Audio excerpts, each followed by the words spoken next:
नमस्कार दर्शक बंधु आमर astro secret tips YouTube channel को मु जयनारायण पंडा आपन को स्वागत करुछि। पूर्वर एपिसोड रे आमे श्रीमद् भगवद गीतार अष्टम अध्यायर 1 नंबर ठारू 13 नंबर श्लोक पर्यंत अनुवाद करिथिलु।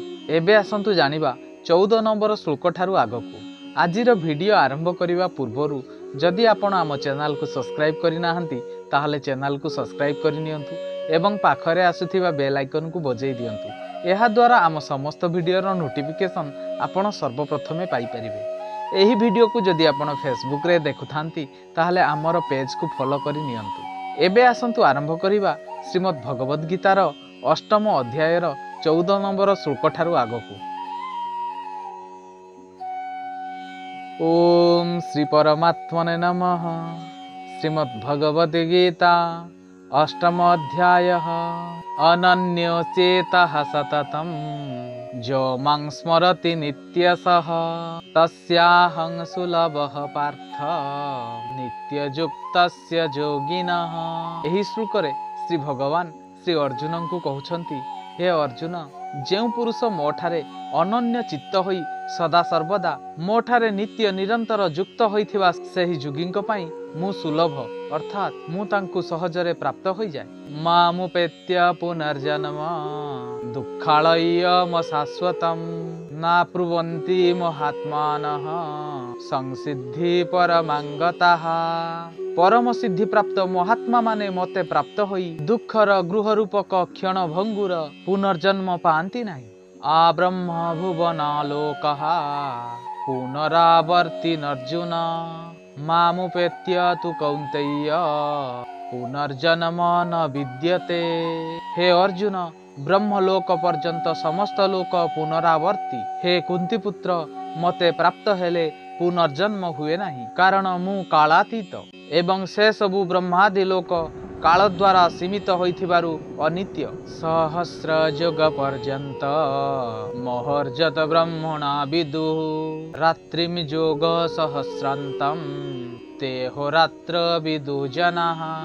ब्रह्मांकर गोटिए दिन 1,000 चतुर्युगी अधिविशिष्ट एवं गोटिए रात्रि मध्य 1,000 चतुर्युगी अधिविशिष्ट बोली जेउ पुरुष माने तत्वतः जानती सही योगी माने कालर तत्व जानती।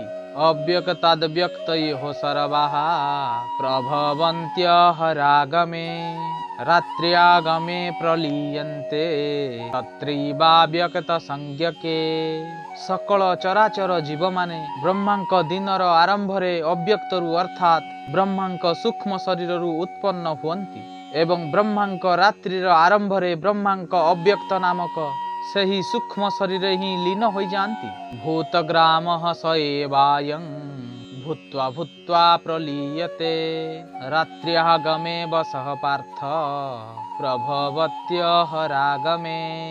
हे पार्थ, सही भूत समुदाय बारंबार उत्पन्न होई प्रकृतिर परवश हेबारु रात्रिर प्रवेश काल रे लीन होई जाए एवं दिनर प्रवेश काल रे पुनर्बार उत्पन्न हुए। परस्तस्मार्तु भावन्यो व्यक्तो व्यक्तात् सनातनः जह स सर्वेषु भूतेषु न्यसक्तो न विनश्यति। उक्त अव्यक्त ठारू मध्य जेउ अति श्रेष्ठ अर्थात विलक्षण सनातन अव्यक्त भाव रहिछि सही परम दिव्य पुरुष सकल चराचर प्राणी नष्ट होइगले मध्य विनाश प्राप्त हुअन्ति नाही। अव्यक्त अक्षर इत्युक्त स्तमाहु परमां गति जं प्राप्यन्न निवर्त्यन्ते तद्धामं परमं मम। जेउ अव्यक्त को अक्षर बोली कहा जाइछि सही अक्षर नामक अव्यक्त भाव को परम गति कहन्ति तथा जेउ सनातन अव्यक्त भाव प्राप्त हेले मनुष्य माने आउ फेरी आसंती नाही ताहा मोर परम धाम अटे। पुरुषः सह पर पार्थ भक्त्या लभ्यस्तो नन्नया जस्यन्तः स्थानि भूतानि जेन सर्वमिदं तता।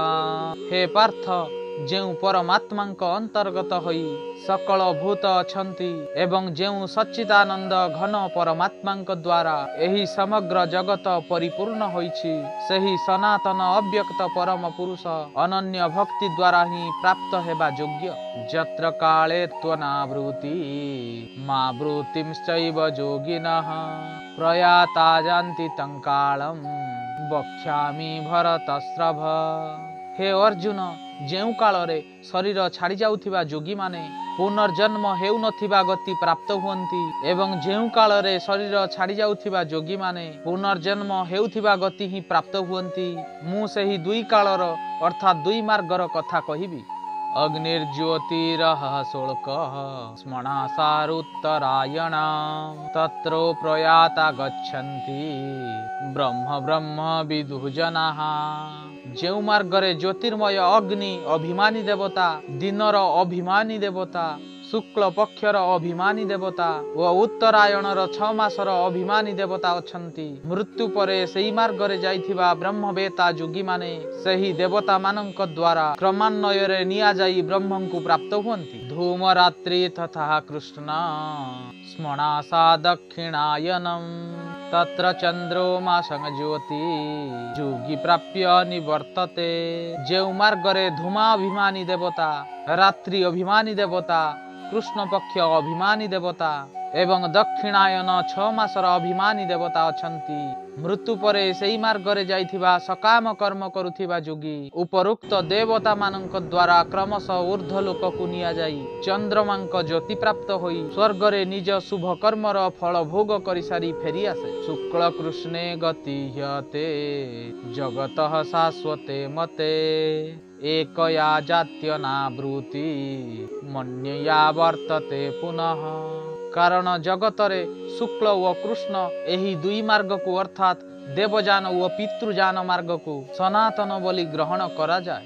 ଏହି ଦୁଇଟି ମଧ୍ୟରୁ ପ୍ରଥମଟି ଧରି ଗମନ କଲେ ଆଉ ପ୍ରତ୍ୟାବର୍ତ୍ତନ କରିବାକୁ ପଡ଼େ ନାହିଁ, ପରମ ଗତି ମିଳେ ଏବଂ ଅନ୍ୟଟି ଧରି ଗମନ କଲେ ପୁଣି ଫେରି ଆସିବାକୁ ପଡ଼େ ଅର୍ଥାତ୍ ଜନ୍ମ ମୃତ୍ୟୁ ପ୍ରାପ୍ତ ହୁଏ। ନୈତେ ଶ୍ରୁତି ପାର୍ଥ ଜାନନ୍ ଯୋଗୀ ମୁହ୍ୟତି କଶ୍ଚନ ତସ୍ମାତ୍ ସର୍ବେଷୁ କାଳେଷୁ ଯୋଗଯୁକ୍ତୋ ଭବାର୍ଜୁନ।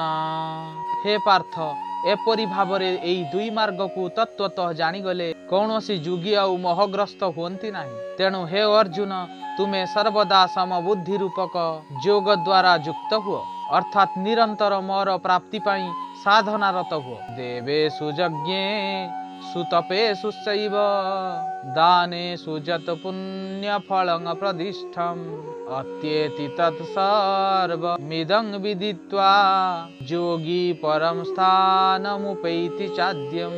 ଯୋଗୀ ପୁରୁଷ ଏହି ରହସ୍ୟ ତତ୍ତ୍ୱତଃ ଜାଣିଯାଇ ବେଦ ପଢ଼ିବାରେ ତଥା ଯଜ୍ଞ ତପ ଓ ଦାନାଦି କର୍ମ ମାନଙ୍କରେ ଯେଉଁ ପୁଣ୍ୟ ଫଳ ମିଳେ ବୋଲି କୁହାଯାଇଛି, ସେସବୁକୁ ନିଃସନ୍ଦେହ ଉଲ୍ଲଙ୍ଘନ କରିଯାଆନ୍ତି ଏବଂ ସନାତନ ପରମ ପଦ ପ୍ରାପ୍ତ ହୁଅନ୍ତି। ଓಂ ତତ୍ସଦ୍ ଇତି ଶ୍ରୀମଦ୍ଭଗବଦ୍ଗୀତା ସୁପନିଷେଷୁ ବ୍ରହ୍ମବିଦ୍ୟାୟାଂ ଯୋଗଶାସ୍ତ୍ରେ ଶ୍ରୀକୃଷ୍ଣ ଅର୍ଜୁନ ସମ୍ବାଦେ ଅକ୍ଷର ବ୍ରହ୍ମ ଯୋଗ ନାମ ଅଷ୍ଟମ ଅଧ୍ୟାୟ। ଆଜିର ଏପିସୋଡକୁ ଆମେ ଏଇଠି ଶେଷ କରୁଛୁ। ପୁଣି ଆଗାମୀ ଅଧ୍ୟାୟରେ ଆମେ ଶ୍ରୀମଦ୍ ଭଗବଦ୍ଗୀତାର 9ମ ଅଧ୍ୟାୟ ବିଷୟରେ ଆଲୋଚନା କରିବୁ। ଆଜିର ଭିଡ଼ିଓ ଆପଣଙ୍କୁ ଭଲ ଲାଗିଥିଲେ ଭିଡ଼ିଓକୁ ଲାଇକ୍ କରନ୍ତୁ, ସେୟାର କରନ୍ତୁ ଏବଂ ଆମ ଚ୍ୟାନେଲକୁ ସବସ୍କ୍ରାଇବ୍ କରନ୍ତୁ। ଆଜି ପାଇଁ ଏତିକି, ନମସ୍କାର।